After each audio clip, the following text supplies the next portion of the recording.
Życie zaczyna się po 50, a zabawa po 100, głosi stare porzekadło.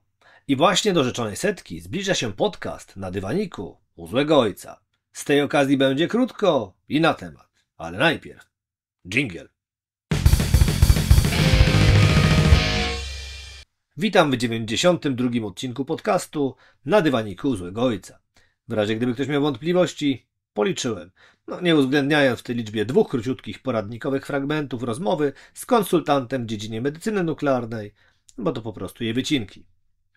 Z oczywistych względów nie wliczam też 10 odcinków audycji Jedajki Pszczelarza Starszego, choć publikowane są one na tym samym kanale.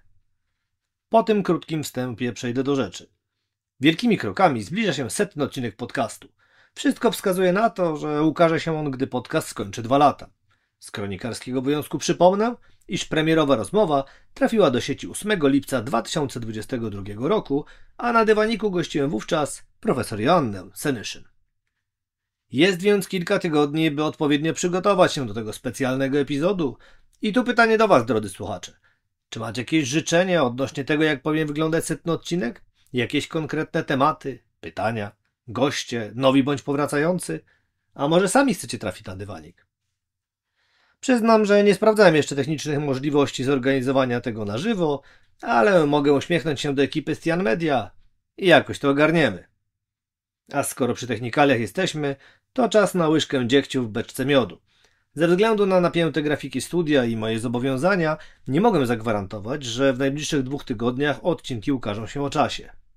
Nie ma jednak tego złego, co by na dobre nie wyszło.